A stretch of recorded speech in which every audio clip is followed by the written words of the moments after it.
জন আকাঙ্ক্ষা এবং বিশেষভাবে আমাদের তরুণদের আকাঙ্ক্ষার বাংলাদেশটাই দেখতে চাই। সেই বাংলাদেশটা গড়ার জন্যই আমাদের এই অন্তর্ভুক্তিমূলক আয়োজন। আমরা কার্যত জুলাই বিপ্লবের যারা স্বীকৃতি দেন, ধারণ করেন, জুলাই বিপ্লবের মাধ্যমে নতুন বাংলাদেশ গড়ার স্বপ্ন দেখেন, সেই লোকগুলোই আমরা একত্রিত হয়েছি। আপনারা দোয়া করবেন।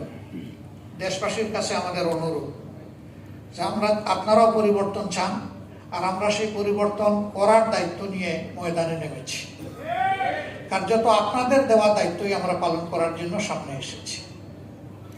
আমরা আশা করব যে আপনারা সব কিছু দিয়ে আমাদের পাশে থাকবেন, সমর্থন যোগাবেন, ভালোবাসবেন এবং জনগণের বিজয়টা আপনারা নিশ্চিত করবেন।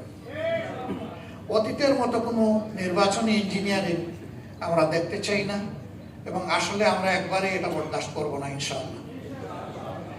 যে কোনো ধরনের কারচুপি, ভোট ডাকাতি এবং ভোট ইঞ্জিনিয়ারিং এর বিরুদ্ধে, ম্যানুভারিং এর বিরুদ্ধে আমাদের অবস্থান হবে স্পষ্ট।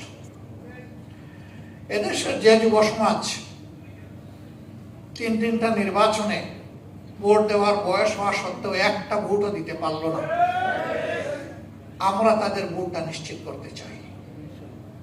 যুব সমাজ, তোমাদের ভোট তোমরা দেওয়ার জন্য ঘর থেকে বের হয়ে আসবা এবং তোমাদের ভোটের হিসাব নিয়ে তোমরা ঘরে ফিরবা।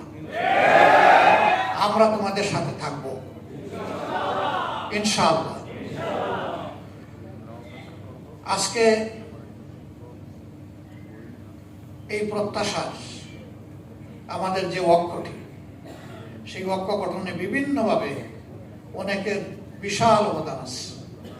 আমরা তাদের সকলের অবদানকে অত্যন্ত শ্রদ্ধার সাথে স্মরণ করি, বিশেষভাবে স্মরণ করি 47, 71, 24 সহ জাতির টার্নিং পয়েন্ট, জাতির জন্য যারা জীবন দিয়েছেন তাদেরকে, যারা লড়াই করে আহত হয়েছেন তাদেরকে, এবং যারা বিজয় ছিনিয়ে এনেছেন দফায় দফায় তাদেরকে।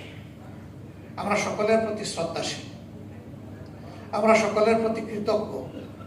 আমরা সকলের ঋণ পরিশোধ করতে চাই। একটা নতুন বাংলাদেশ গড়ার মাধ্যমেই ঋণ পরিশোধ করতে চাই।